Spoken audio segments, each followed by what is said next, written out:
તારી હિંમત કેવી રીતે થઈ આ ક્વાર્ટરમાં આવવાની? તને ખબર છે આ કોનું ઘર છે?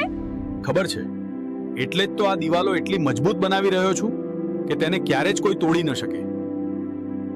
ભલે સંબંધો તૂટી ગયા હોય, ઘર ન તૂટવા જોઈએ.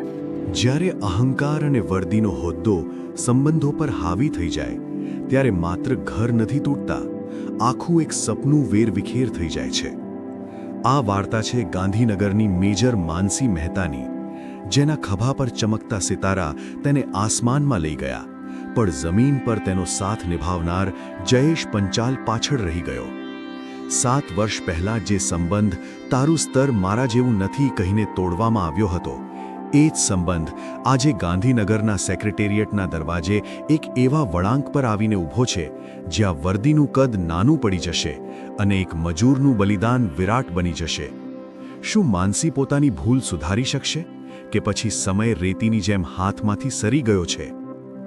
મિત્રો, આ વિડીયોના અંત સુધી બન્યા રહેજો, કારણ કે સત્ય તમને હચમચાવી દેશે. જો તમને આ વાર્તા સ્પર્શી જાય તો લાઈક કરજો અને આવી જ હૃદયસ્પર્શી વાર્તાઓ માટે ચેનલને સબસ્ક્રાઇબ ચોક્કસ કરજો.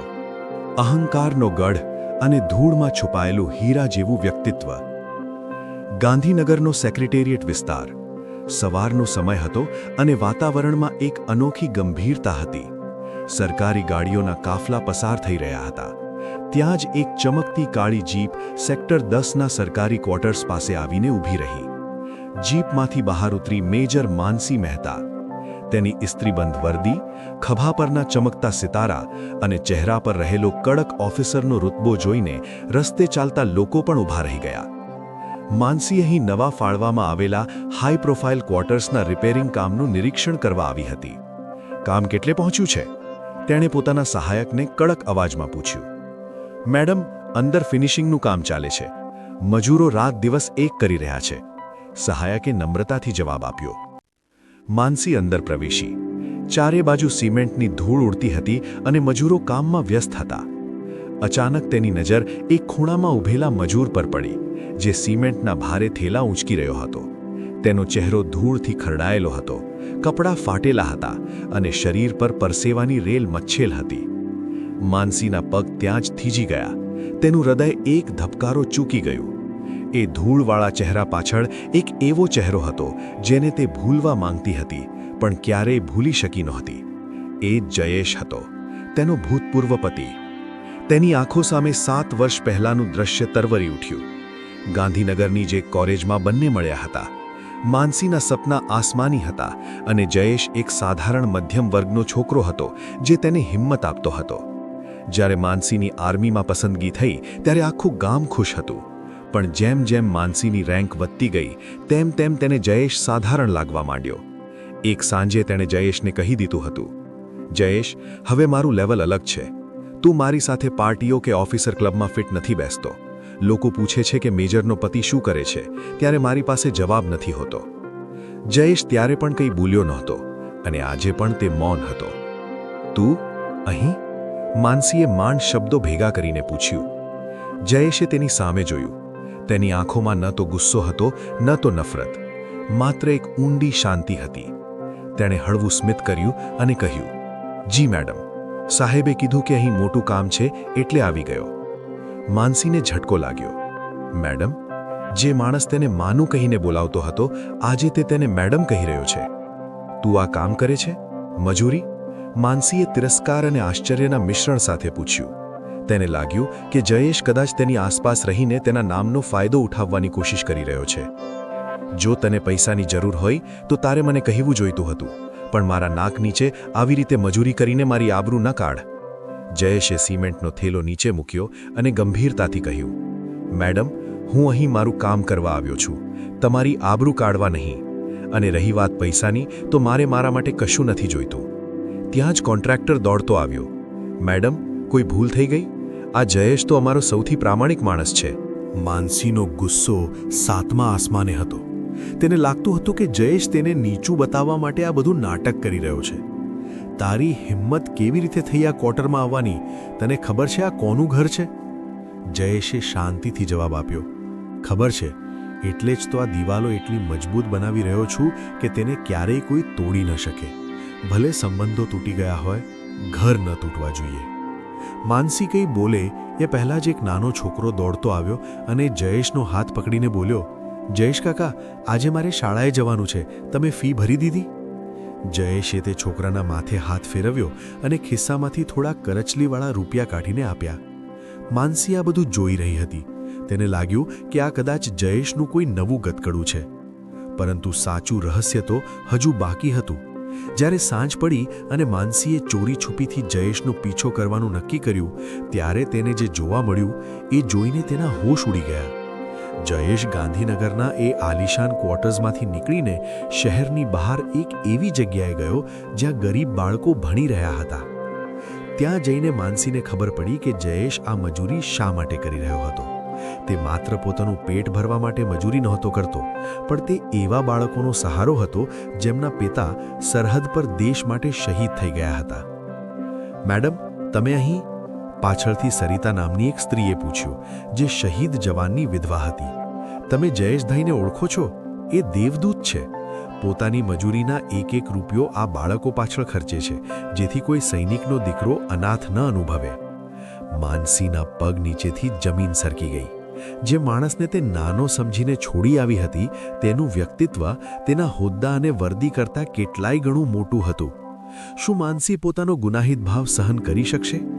જયેશનું અસલી બલિદાન હજુ શું છે જે આખા ગાંધીનગરને સ્તબ્ધ કરી દેશે? ચોક્કસ. આગળ વધીએ વાર્તાના અંતિમ અને સૌથી ભાવુક ભાગ તરફ. માનસી ત્યાં જ થીજી ગઈ. તેની આંખો સામે જે દ્રશ્ય હતું તે તેને અંદરથી હચમચાવી રહ્યું હતું. આર્મીની ટ્રેનિંગમાં તેને દુશ્મન સામે લડતા શીખવવામાં આવ્યું હતું, પણ આજે તે પોતાના જ અહંકાર સામે હારી રહી હતી. સરિતાબહેને આગળ વધતા કહ્યું, મેડમ, જયેશભાઈ તો કહેતા હતા કે તેમની પત્ની બહુ મોટી ઓફિસર છે.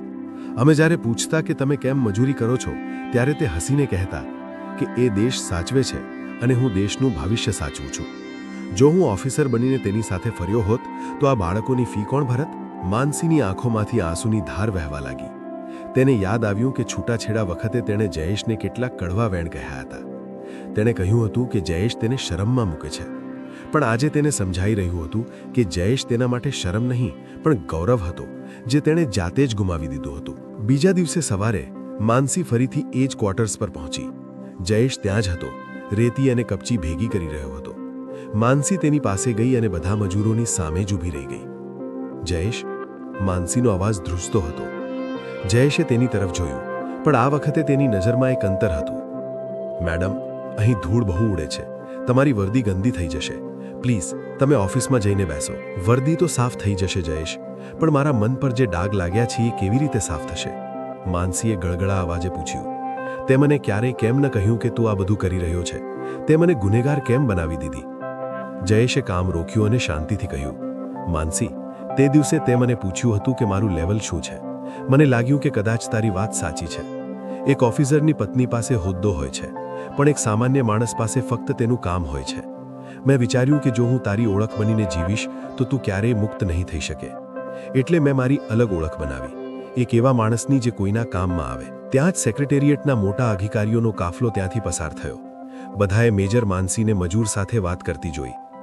માનસીએ એક પળનો પણ વિચાર વગર જયેશનો હાથ પકડ્યો અને તેને મુખ્ય રસ્તા પર લઈ ગઈ. તમે બધા જુઓ, માનસીએ જોરથી બૂમ પાડી. બધા ઊભા રહી ગયા. તમે આ માણસને મજૂર કહો છો ને? આ એ માણસ છે જેણે મને મેજર બનાવવા માટે પોતાની કરિયર છોડી દીધી, અને આજે પણ તે પોતાની મહેનતની કમાણીથી શહીદોના બાળકોને ભણાવે છે. સાચો ઓફિસર હું નથી, સાચો હીરો આ જયેશ છે. આખું વાતાવરણ ગંભીર થઈ ગયું. ગાંધીનગરના એ રસ્તા પર સન્નાટો છવાઈ ગયો. જયેશ અસ્વસ્થ થઈ રહ્યો હતો. માનસી, આ શું કરે છે? તારી નોકરી? નોકરી જશે તો જશે જયેશ, પણ આજે જો હું તારું સન્માન પાછું નહીં અપાવું તો હું આ વર્દી પહેરવાને લાયક નથી. માનસી જયેશના પગે લાગવા ઝૂકી, પણ જયેશે તેને તરત જ પકડી લીધી. જયેશની આંખોમાં પણ હવે આંસુ હતા. તેણે ધીમેથી કહ્યું, માનસી, મેં તને ક્યારેય ખોટી નથી માની. તારા સપના મોટા હતા અને એ પૂરા થયા એનો મને આનંદ છે, પણ હવે આપણે જે રસ્તે નીકળી ગયા છીએ ત્યાં પાછા વળવું મુશ્કેલ છે. માનસીએ પૂછ્યું, શું તું મને માફ નહીં કરે?